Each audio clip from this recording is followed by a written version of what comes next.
Hey, everybody, and welcome to this episode of the Blind Ambition with Jack Kelly. It's your friend Rick from Blind, and today I'm going to introduce you all to Arvind Jain. Arvind is the founder and CEO of Glean. He founded Glean to make it easy for people to find the information they need to be more productive and happier at work. Before Glean, Arvind co-founded Rubrik, one of the fastest growing companies in cloud data management, and served as a distinguished engineer at Google, where he spent over a decade leading various teams in search, maps, and YouTube. For those of you that don't know, Glean is an AI platform for enterprise search and knowledge discovery. It uses generative AI to learn your company's knowledge base and develop a deep understanding of the context, behavior, and relationships with coworkers that are specifically tuned to your workplace. Thanks for coming on the show, Arvind. Thank you for having me. I mean, hopefully I did your background. It's been a great, capped off by 10 years at Google as a distinguished engineer, which is quite of an amazing accomplishment. But can you walk us through your career just so that we're all on the same page there?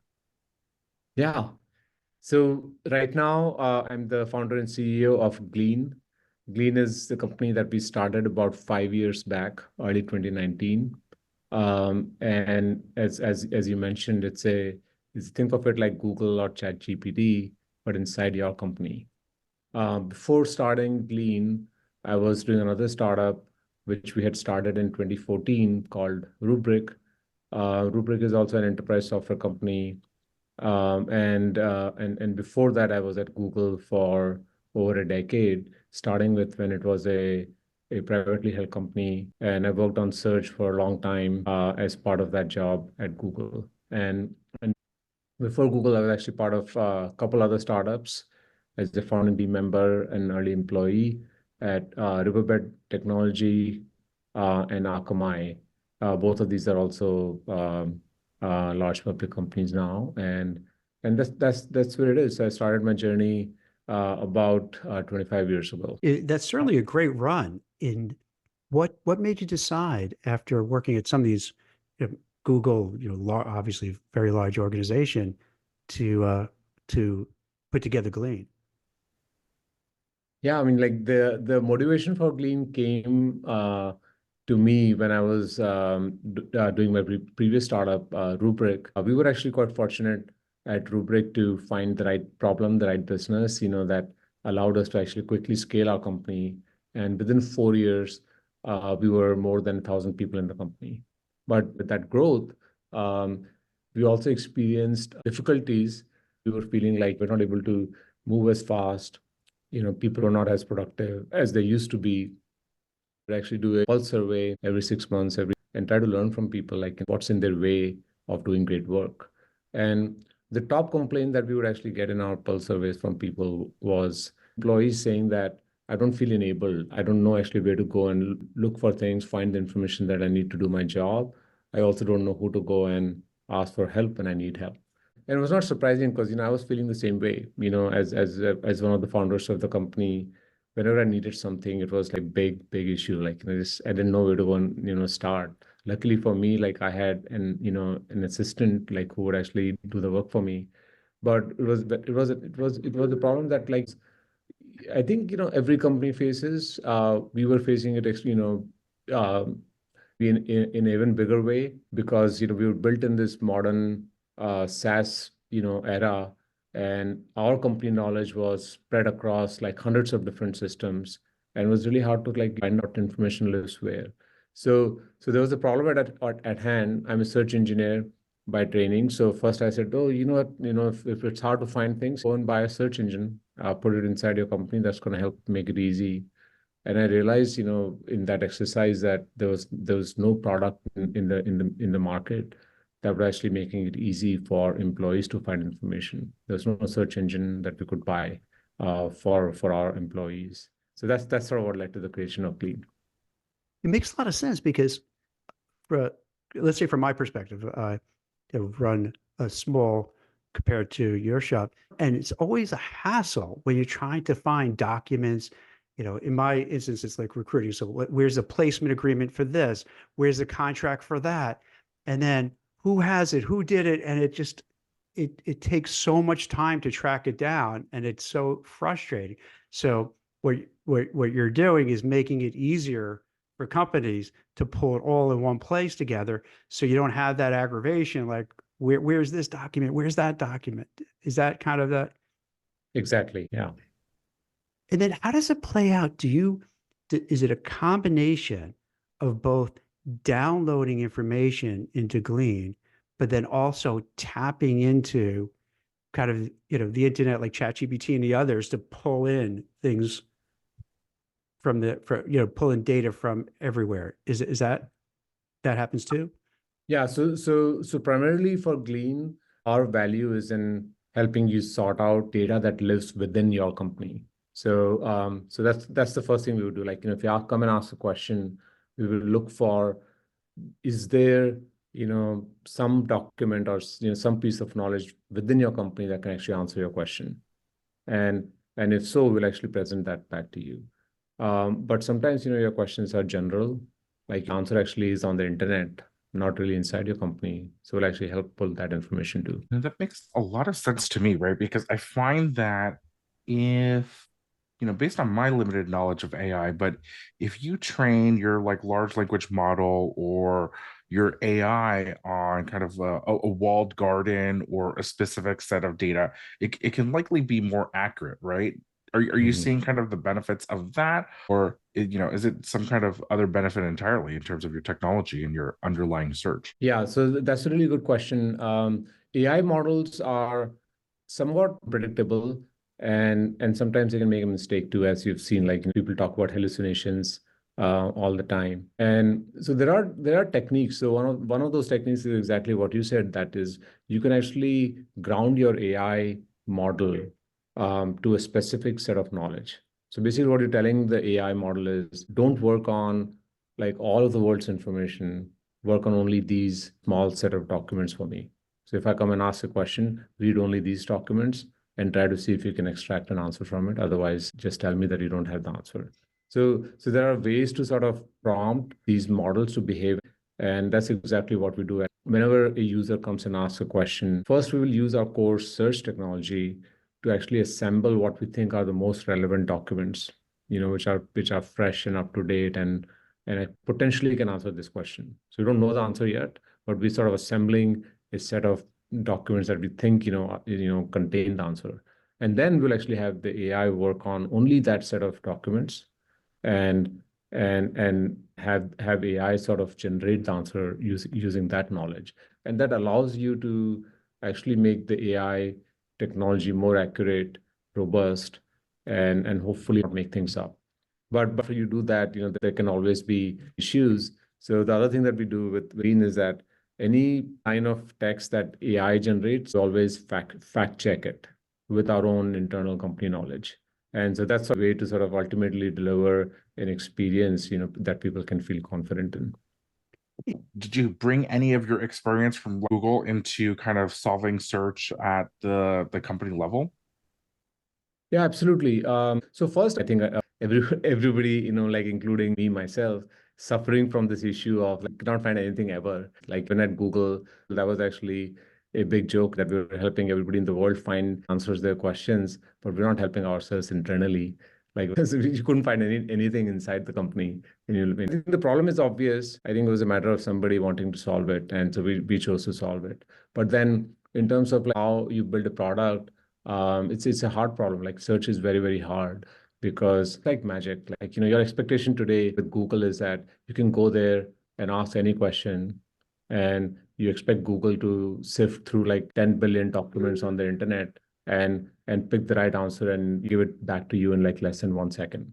Right? So it takes a lot of effort. So for us also, building this product was building the right team from the beginning. Like I spent over a decade working on search myself, but so has most of our early team. Like a lot of us came from Google. If you came from other large enterprises, having decades of experience building search products. So that was absolutely something that was important as we got started. Arvind, if you don't mind to go back a little bit in time, what you said when you started Google, it was still early on. How was it? So how early on? Was it like, how many people were there when you started? If you don't mind my asking, like, Yeah. Well, I mean, like, when I started at Google, it was actually not that small, like it was private, but there were a few hundred engineers in the company, and we already had a great product, the search engine, and I got to work on it. That was really exciting. The like within the company, like the the the engineering team, like like there was a hierarchy. Like you sort of start, when you come in the company, you start at the at one of the early levels, and then as you sort of make contributions in the company, you climb that ladder, and the becoming a distinguished engineer was basically, was something that, like, you do good work, over a period of years, and sort of you get to that level.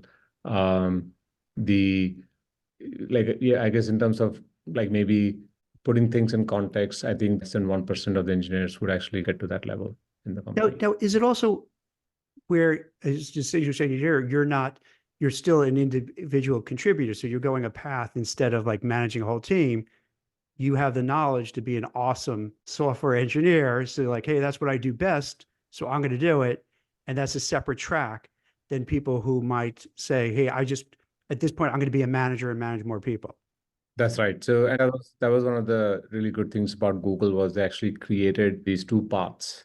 A path, where you can actually keep working on building great technology, but still have large impact, and versus the other path, which is like actually start to manage and help other people build great things. So folks who are like truly great builders had that chance to be on the level playing field, along with the management team. And so I certainly chose that path for myself as well. Rick, tell me if you're thinking this the same way I am. I'm listening to this. I'm thinking you start, and you're so calm about it, right? You're so cavalier about it, Arvind. Like, so you started when it was private before Google went public. So you went for a rocket ship ride. That's insane. Like, think about it. To be at that place at that time, even though maybe it wasn't the first 5 people, but you were, first, large, beginning cohort. But that's got to be amazing. Like, how was it going there and being at that place at that time? And I don't even want to ask how much money you have through stock options, because it's probably out of control, but put that aside. But it had to be crazy, right? To like be there in that environment. Like, what was it like?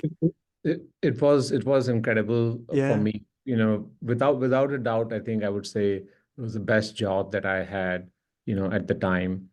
Um, I'll tell you, like, how I felt. Like, Google was this really truly special place, with, amazing talent. When I came in, I had this imposter syndrome. Like, I just felt that I was out of place. Everybody was brilliant, like mad scientists from MIT, and just amazing. And, for me, the reason I actually went there was because I just felt that I would learn a lot.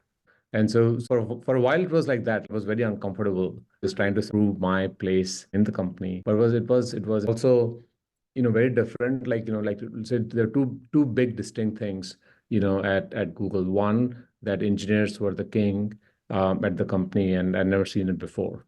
Like, the true power was held by people who were building great products. They would come up with the great ideas, and the leadership was actually built in the company to assist, that engineering excellence.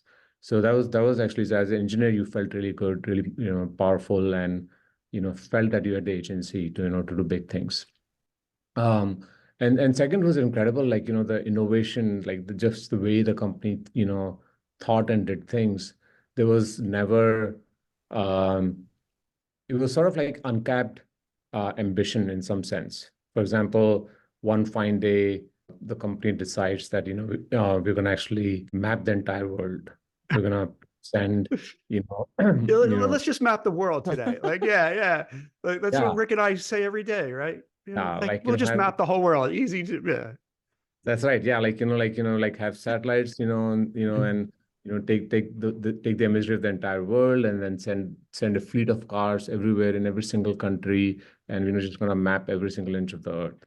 And so, like, a lot of efforts at Google were like that, and they were just incredibly exciting. Like, as an engineer, like, when you sort of like have the management team with that kind of ambition, like, it allows you to like build really cool technology.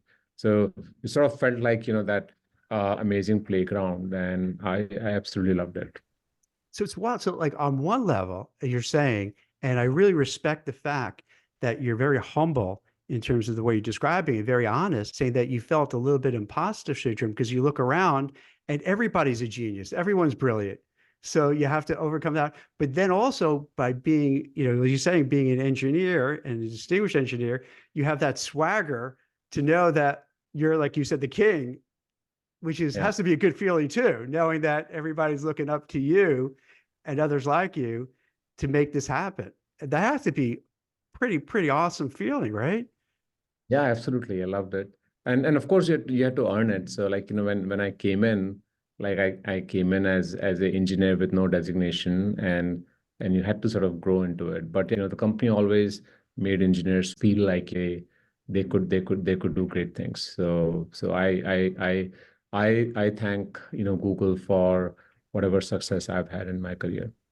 And then what happened? Then there's a time where you just said, hey, you know what? I want to do something of my own and started Rubrik. Is that how it It worked was, out? it was for me, it was more accidental. Like, I was actually always really happy working at Google. You get to work on big, great things. So it was actually a friend of mine who wanted to start the company. And, I'd been at Google for over 10 years. And he was able to convince me and to try it out. And I was always excited about starting a company from scratch and sort of go through that challenge again. Sometimes, at a large company, you start to feel like the challenge is no longer there, in the sense that the company is doing so well and it's going to do well without your project succeeding in some way, because it's like the company is way bigger than yourself. So that was the exciting part for me, to like start again and prove that we can build something valuable with no resources, with no might of the large company behind us. So it was an exciting proposition for me, and I chose to jump in. All right. I mean, so you mentioned this, like it's kind of the dream in San Francisco or Silicon Valley, the Bay Area, to be able to kind of call the shots on your own in your career. I mean, I'm just going to be very forward. Do you feel like you've made it in your career? Like, what are your career goals now at this point in stage in your life? Yeah. So first, like, I think I feel like, I've been unfortunately, I mean, sorry, I've been very, very lucky, with all the opportunities that I've gotten in the like in my career. At this point, like, the way I think about what I do next is how can I make, some positive impact, build products that can actually help us in our everyday lives. And I think the starting Glean was about that. Like, when I see, like, in our work lives, there is this really big struggle that every single person who I know faces, and the ability to sort of go, and build some technology, use the technology to solve real world problems. I think that's the exciting part. So, it's fortunate to be in a position where you can actually do that. um, so that's sort of, that's my mindset at this point. Like, have, make an impact, do good things, work with great people, make them successful. That's what drives me. I mean, we're working on a problem that every person in every company in the world faces. So the opportunity for Glean is huge. Like, when we started the company, that was our ambition. Like, we want to be the Google for people in their work lives. And so it's a big opportunity, to both solve a really large problem and also to build an iconic company. So how large do you think this could be? Do you have any goals in mind, or is it one day at a time? Yeah, more like, like, I guess at a startup you plan 1 year at a time. Mhm. And the way, like, I think the like I always feel like, Glean is going to be as large as our ambition. That is, the market doesn't limit us in any way. AI is going to fundamentally change how people work. Our opportunity is only getting larger with, like, everything that you hear in the AI world. I mean, if you think about this, like, yes, they started with this solving one problem, which is that we're going to help find things for you. Whatever you need to do your job, whatever information you need, we're going to actually make that more easily accessible to you. But now, with how the AI technology has actually progressed over the last 2 years, now we're actually talking about helping you 2 steps further, not just like help find things for you, but also actually directly sort of read that information, synthesize answers for you, and actually do work for you as well. In 5 years from now, most of this work is going to be automated. We're going to have AI assistants that are going to do sort of these things for us and allow us to up-level our own work life. So it's a limitless scope for us to build a very, very large company and keep building the technology and keep growing as a company. So over the years. Now, I'm curious, like the vision that you described, or the kind of context that you just shared with us, it reminds me a little bit of kind of what it must have felt like when the internet just became like more popular, right? And I'm curious now, for those folks that are listening, they hear about AI, they get excited about it. Maybe they're finding it challenging to figure out what's hype and what's not. Do you have any advice for the engineers, the technologists that are listening that want to get into AI, how they can kind of figure out where to bet their career and figure out between that noise what's legit or not? Yeah. So AI as a technology, it's a real deal. The advances that we've seen in these large language models, or general, like AI models, it's incredible. And the power, there is that level of intelligence, in the AI models today, which has the potential to fundamentally change how things work. And so I think as a technologist, like the first thing that is that like the AI technology is real. Like don't think of it as a hype or like overhyped. So like what AI is capable of today, when we initially saw ChatGPT, there was this feeling that AI is going to actually be able to do everything for us now. And then you start to sort of see some of these issues. So there was some overestimation of the capabilities of these technologies in the short run, but we're still underestimating like how AI is fundamentally going to change like how we live, how we work. So I think like people should believe in this, and big things are going to happen here. And so just keep learning like how this technology is evolving, because that's another interesting thing, is that the pace of innovation in AI is like nothing that we've seen before. Like we had big trends in the past, like the internet, like the smartphones with iPhone. But the pace of innovation with those was actually much slower than what we're seeing with AI. Like, with AI, like every few months, you see something that you just couldn't even comprehend before that this was actually possible with computers. So I think there is amazing opportunities to use AI to solve all kinds of business problems. And as entrepreneurs, as technologists, I think if you have that core belief in your mind, it's going to help you sort of build great products and great companies. As you're recruiting and growing your team, do you find that you necessarily have to have some kind of machine learning or search background to be successful at Glean, or how are you recruiting engineering folks? We actually first of all, like to build a product, even at an AI company, we need folks like with different types of experiences. Folks who actually can build really good, amazing user interfaces and product experiences, to folks who can actually build scalable infrastructure systems that can handle petabytes and petabytes of information and still build systems that are actually performant, work fast. And then of course we need like a lot of folks who have that mindset of actually doing good jobs on machine learning based systems. So it's a broad spectrum. But more importantly, I feel like all the machine learning technologies, they're very easy for you to learn. So when we hire, we don't need somebody to sort of have that experience beforehand. Like as long as you have an analytical mindset, you're going to be able to actually quickly pick up machine learning as a discipline. Now, I'm curious because you were a distinguished engineer. Fewer than 1% of engineers at Google, achieve that rating. Over the years that you spent at the company, you obviously had to get promoted quite so many times. Was there any kind of promotion in particular that was more challenging than others? On Blind, a lot of the professionals, they often are in the middle of their career, and they kind of speak of this like plateau of not knowing what to do. They've hit senior, maybe they're trying to go for staff.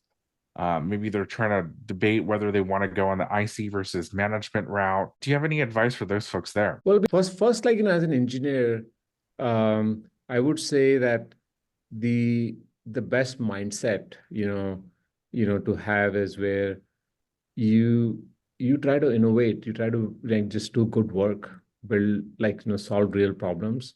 And like, the when you do that, like, the promotions, will follow. We've seen this actually happened at Google, where you start to sort of drive your actions based on figuring out what am I going to need to actually get promoted, and that starts to dictate your actions. And I think it's flipped, in my opinion. I think you have to forget about this whole promotion process and think about making impact, with the product that you're working on. And good companies will typically will recognize that, and you will see those promotions like happen for you.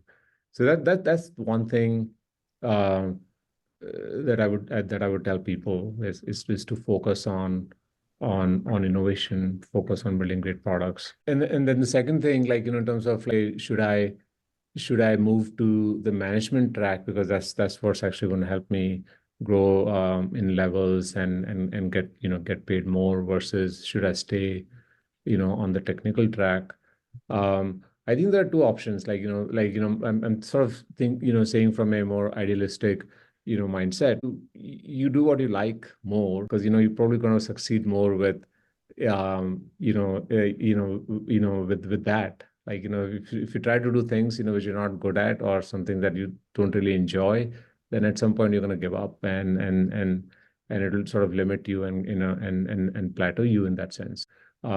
Second thing is that if you feel like you're in a company, in a place where now you can no longer pursue your passion and do the things that you actually like to do, but still get recognized and climb the ladder, then there are plenty of companies out there, and still like who will actually be a better fit for you.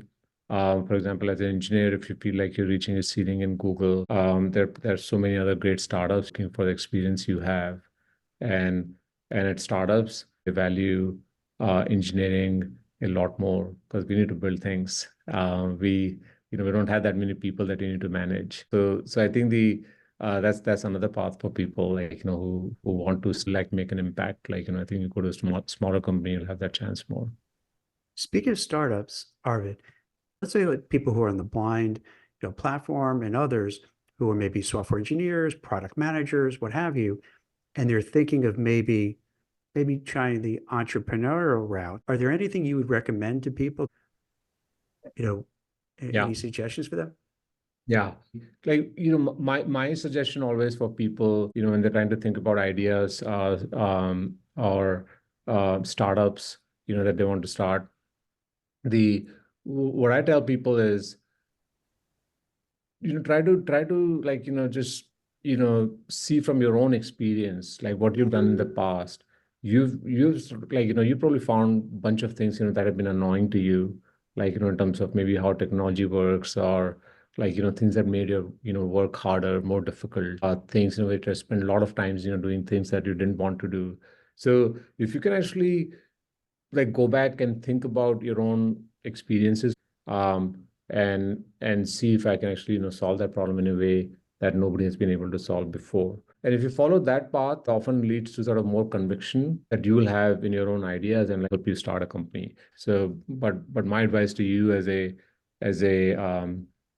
as an individual, like wanting to start a company, is to sort of go look at things that you're familiar with, problems that you've actually experienced. Because one thing that I've noticed is, with folks who want to start companies, is that they're the first ones to actually, reject their own ideas before somebody else rejects ideas for them. So I think you will avoid that if you actually solve something that you experience yourself.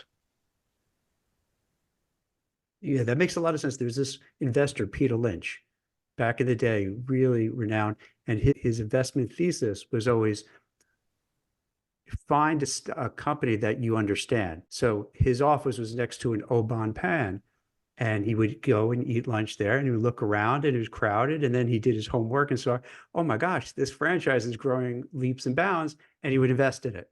So he's fine. In this instance, he was finding something that was going well, and they added to it. But what you're also saying is, on the other side, for people who are interested in maybe starting up something in AI, maybe find something in your work environment that you know is a pain and everyone is frustrated by it, to focus on that because you have the knowledge in that space, so it can make you more competitive, as opposed to maybe going to something you have no idea about. Does that? Absolutely. Yeah.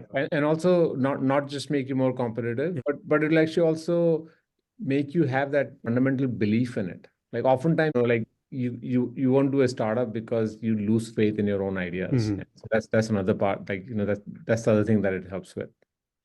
This is one of the lessons I've learned, is that, if you love the product that that you're working on, you're going to do a great job at it. You're going to stay, motivated. You can actually, you will be innovative. Got it. No, but I appreciate this kind of focus on impact because, I mean, going back to what we were discussing between the IC versus management debate, I think people often take being a manager as a shortcut to demonstrate impact, right? Where you say, oh, well, I've managed larger and larger teams, or I now become a manager. And so my influence has necessarily gained, or I'm necessarily doing bigger and better projects. But I mean, to your point, and your career points out, you don't necessarily have to do that, right? If you just truly focused on the product and the problem that you're solving for the end user, for the customer, then these promotions or this career success can naturally follow, and it will definitely speak on your resume when you apply for other jobs, even. Yeah, absolutely. And actually, it's an interesting thing. Like for startups, sometimes that, like, have the fact that you've managed 50 people and then 100 and then 200, those skills are actually not useful to us. Like, we don't have 200 people that you need to manage. So it's actually, for many startups, what they value is what work you did. Now you're actually still able to actually go and write lines of code and be, at the ground floor, like doing IC level work, but also the ability to mentor and lead other people. So No, that makes a lot of sense. And I really appreciate you coming on the show, Arvind, to kind of give us a sneak peek into kind of what's next for AI, especially with like enterprise AI applications, but also your career to date. Thanks. thank you so much for Thank having you. me. That's it for The Blind Ambition. If you enjoyed the show, please leave us a 5-star rating and a review. And don't forget to subscribe wherever you get your podcasts. Thanks for listening.